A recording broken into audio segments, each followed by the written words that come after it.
Welcome back, ladies and gentlemen. We're now delighted to be joined over the telephone by Mr. Abdel Aziz Abu Hammar, our sports analyst. A very good afternoon to you, sir.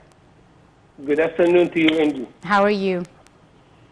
I am fine. Everything is okay, and wish Egypt tomorrow all the best.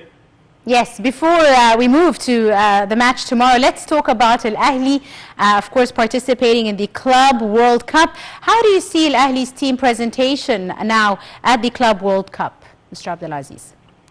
Well, you know, a few minutes back, Al Ahly announced, Coach Mosimane announced Al Ahly's lineup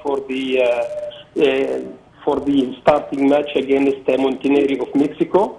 It is, as everyone knows, it is the 7th participation for Al Ahly, or the 7th campaign for Al Ahly in the World Showpiece, yes. FIFA Club World Cup.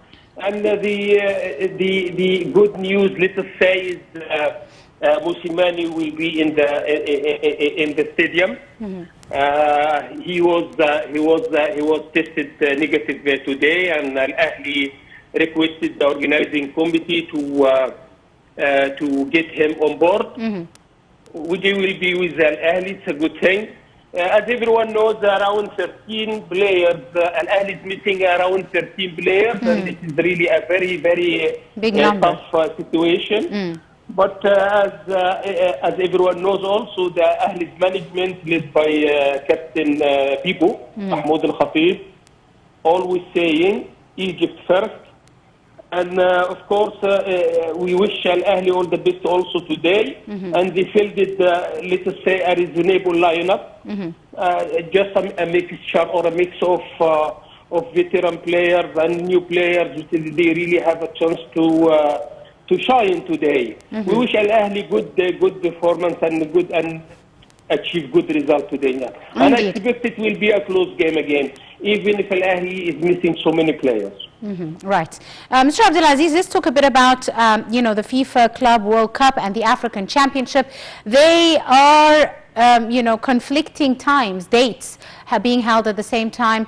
Who's in charge, or who's responsible for this overlap? It's a strange thing in the FIFA calendar. You know, it's AFCON should have been set long time before. Yes. And the FIFA Club World Cup should also have been set long time before.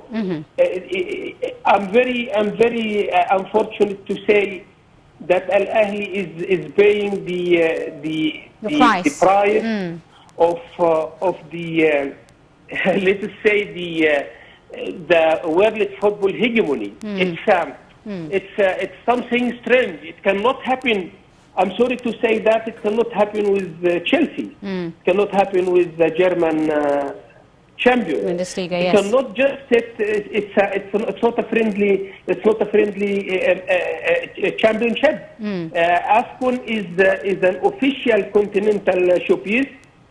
FIFA Club World Cup is the FIFA umbrella. Is under the FIFA umbrella. So what's happening is not good thing. And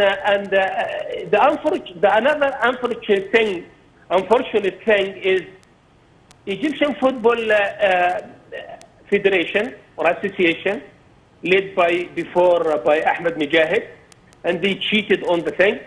They have a very, very, very lenient stance. FIFA is not doing anything because FIFA was just watching, and they know very well. And even before Al Ahly, they wrote an official letter and they spoke to them verbally.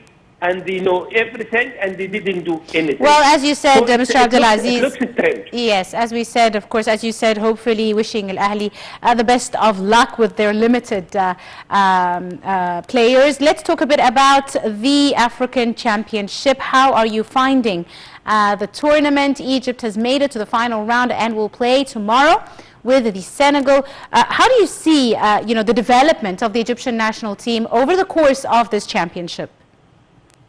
Angie, I don't want to praise your show, You remember we spoke, Yes. we spoke before the tournament. Yes, and you said, And yes. we spoke one day before, after the tournament Yes, as well. yes. And everyone was, coming hard on the coach. I did not defend the coach, but I am saying when we are at war, we should be all in the back of Egypt. We should support Our Egypt, players, because yes. the players who are playing, whatever the situation is, it is not the coach's fault. It's not the player's fault. To be honest, there is no planning in Egyptian football. But we have to put all this aside and now say it is soul. It is the Egyptian, let's say, magic, Egyptian people. Because at the end of the day, yes, Egypt has a big legacy in almost all areas of life. And when we spoke about football, yes, we have a big, deep legacy in African football. Yes. And when any 11 players or 23 players or 25 players go and defend the Egypt chefs, they should all be fighting for, which they have done so far. And really, I have to show our praise on this player, because with very limited resources, with no planning, they are in the final. So yes. it is Egypt, and it is the Egyptian, and we hope tomorrow we win the title even without planning, no problem. We want to win the title, and then hopefully with the new football association, and they said, look guys, this is what we have to do for the future. This is what we have to, to plan it well, to plan for the for a more healthy football industry in Egypt.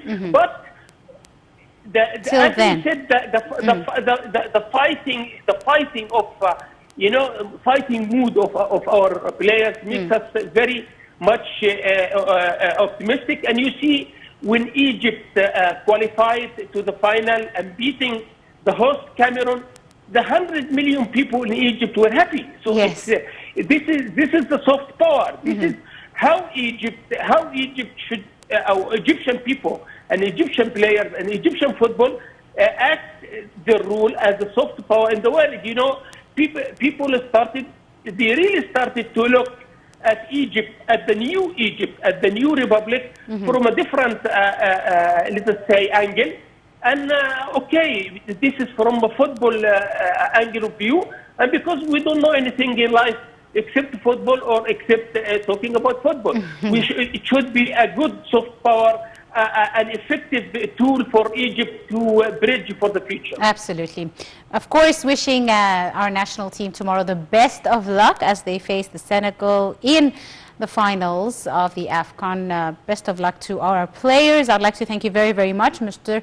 Abdel Aziz Abu Hammar, our sports analyst. Thank you so much, sir, for your time and your insight. A very short break, and we'll be right back. Do stay tuned.